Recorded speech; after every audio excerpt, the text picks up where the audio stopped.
Shalom bien-aimé dans le Seigneur, je suis très très content de me connecter encore de me retrouver devant vous encore, en ce jour. Nous bénissons le Seigneur pour ce mois de mai, nous bénissons le Seigneur pour la grâce, pour sa faveur, pour son amour qui est toujours disponible pour nous, pour pouvoir être en vie et témoigner de son amour. Nous bénissons le Seigneur pour ce mois de mai. En ce mois de mai, nous déclarons que c'est un mois de miracles, que les miracles doivent nous suivre, que les miracles vont accourir vers nous. Et ceci est très très important pour nous. Nous croyons fermement que nous ne devons pas être à la quête des miracles, mais les miracles doivent accourir vers nous. Et ce soir, en ce jour, ça dépend de l'heure à laquelle vous nous suivez, ça peut être le matin. Mais ce qui est important pour nous, c'est pour nous de partager cette petite exhortation pour nous encourager à croire que les miracles peuvent être notre partage quotidien. Alors, nous allons lire le livre de Marc au chapitre 16. La Bible dit, à partir du verset 17, « Voici les signes miraculeux. » La Bible, dans notre version, il est dit, « Voici les miracles qui accompagneront ceux qui auront cru. » Nous allons juste nous limiter là. Qui accompagneront ceux qui auront cru. Il est important pour nous d'avoir une foi enracinée dans la parole de Dieu, en Jésus-Christ. Croire est important. La définition de la foi dans la Bible, dans le livre des Écritures, la foi est une ferme assurance de choses qu'on espère, mais qu'on ne voit pas.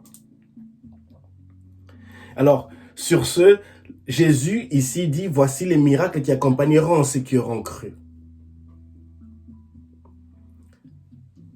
Sur quoi ta foi est-elle basée? Comment nourris-tu ta foi chrétienne? Comment entretiens-tu ta foi chrétienne? Telles sont les questions que nous devons nous poser jour après jour. C'est une sorte de check-up où nous cherchons nous veillons à ce que notre foi est en bon état, en bonne santé, si je peux le dire. Comment nourris-tu ta foi?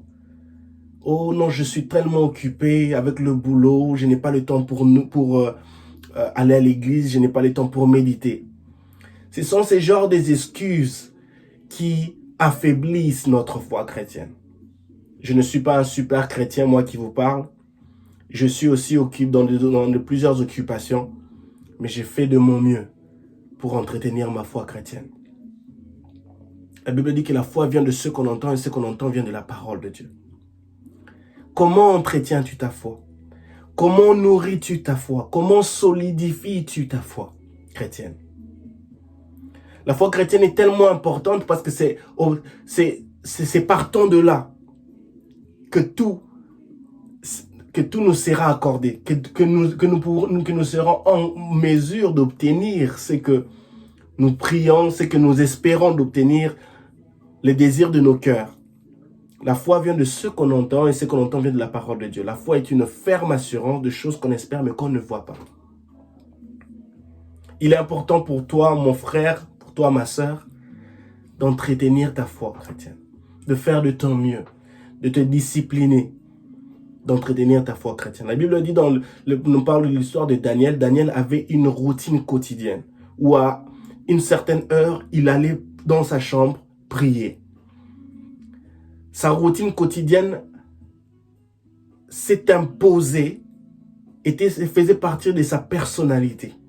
À tel point que c'était la seule issue, c'était le seul point où ses ennemis pouvaient profiter pour le faire tomber. Comment entretiens-tu ta foi chrétienne? Ceci est très très important pour nous. Jésus dit, voici les miracles qui accompagneront ceux qui auront cru. Nous devons croire. Une fois que notre foi chrétienne est si forte et si enracinée, c'est alors que nous verrons les miracles nous suivre. C'est alors que nous verrons les miracles être notre partage. Mais nous devons d'abord commencer par notre foi chrétienne. Ta foi chrétienne est tellement importante. Entretiens-la. Enrichis-la. Nourris-la de la parole de Dieu. Nourris-la d'une méditation quotidienne. Même quand tu te vas au boulot, fais de ton mieux pour écouter les prédications. Peut-être tu n'as pas le temps d'aller à l'église, mais tu as l'internet dans ton téléphone. Tu peux écouter écouter des prédications, des enseignements enrichissants qui vont bénir ta foi chrétienne, qui vont bénir ton âme, ton esprit et ton cœur. Et ceci est très très important. La Bible dit dans le livre de Jean chapitre 3, le verset 16, « Car Dieu a tant aimé le monde qu'il a donné son Fils unique, afin que quiconque croit en lui. » Là aussi on parle de la foi chrétienne. « Afin que quiconque croit en lui ne périsse point, mais qu'il ait la vie éternelle. » La vie éternelle est synonyme et image de la bénédiction, de cet exaucement, de cette délivrance, de cette restauration, de cette guérison dont on a tant espéré, dont on continue à espérer, qui est le sujet de notre prière. Afin que quiconque croit en lui. En qui crois-tu? En qui places-tu ta foi chrétienne? En qui places-tu ton espérance? Afin que quiconque croit ne périsse point. Place ta confiance en Dieu. Que ta foi chrétienne soit enracinée, soit basée sur la parole de Dieu. Que ta foi chrétienne devienne mature. Atteins un niveau de maturité dans ta foi chrétienne. Où tu sais que non, je ne peux pas passer toute une journée sans avoir médité la parole de Dieu. La Bible dit dans le livre de Josué au chapitre 1 que ce livre de la loi ne s'éloigne point de ta bouche, mais médite le jour et nuit.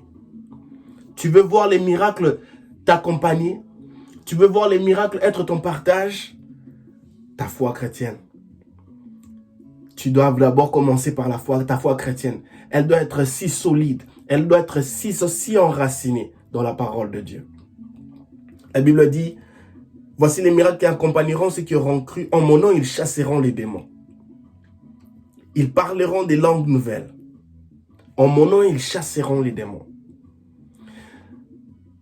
Notre foi chrétienne, une fois qu'elle est si solide, une fois qu'elle est si enracinée, elle développe certaines qualités, elle développe une assurance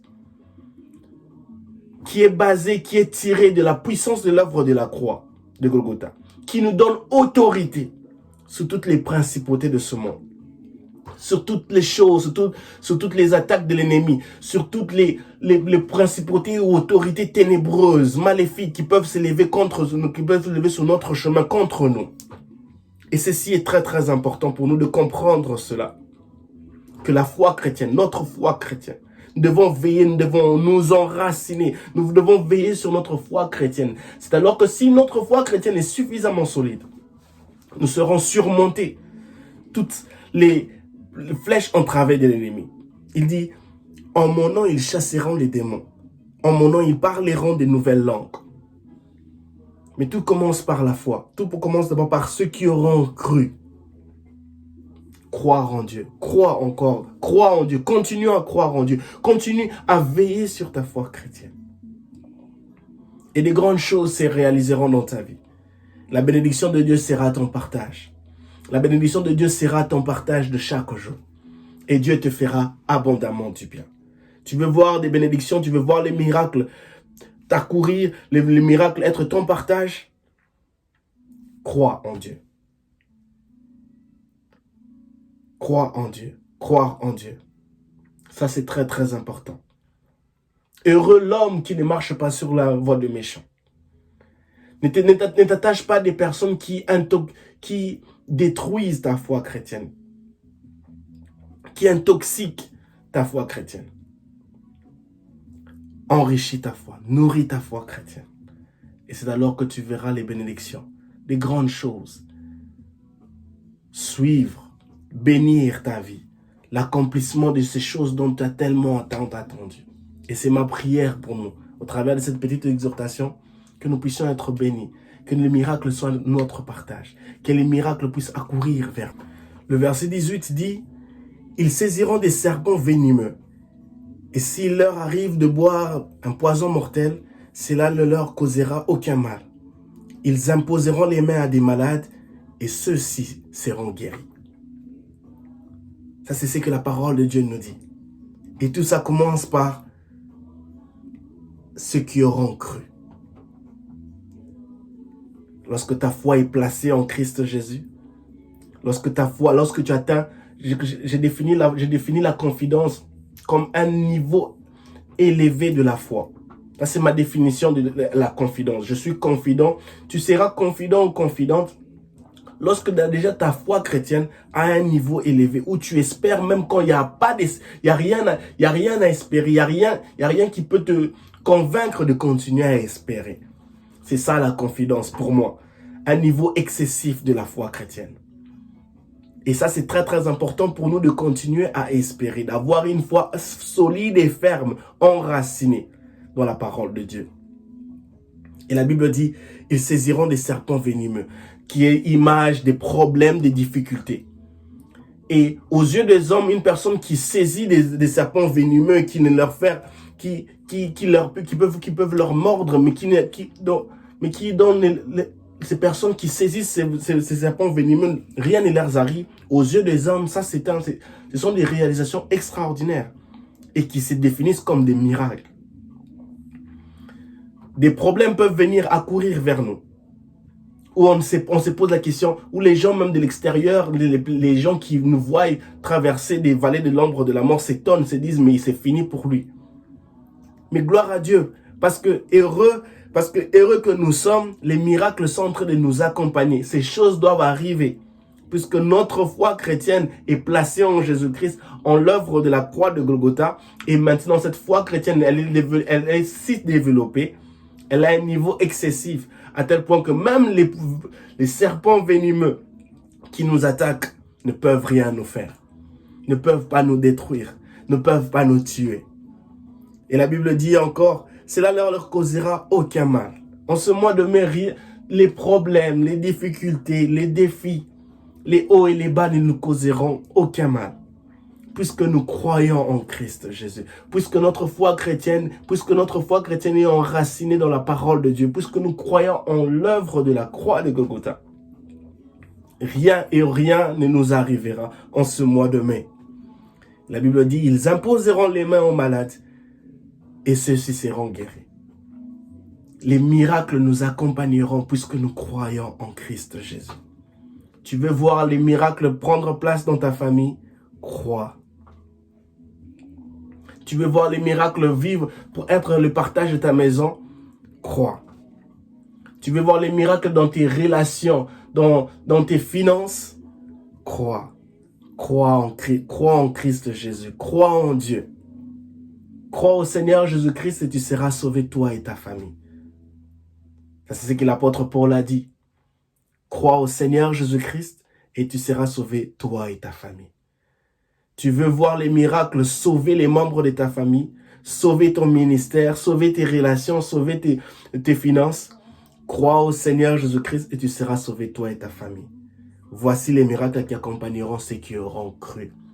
Crois au Seigneur Jésus-Christ et tu verras les miracles t'accompagner.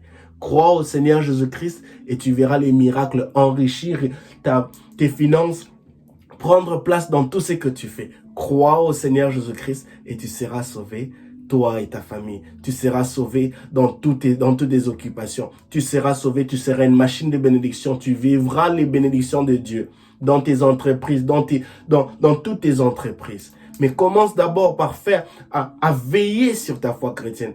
Enrichis-la, veille-la, nourris-la de la parole de Dieu, de choses célestes, des choses dignes de louange, des choses qui bénissent Dieu, qui rendent gloire à Dieu.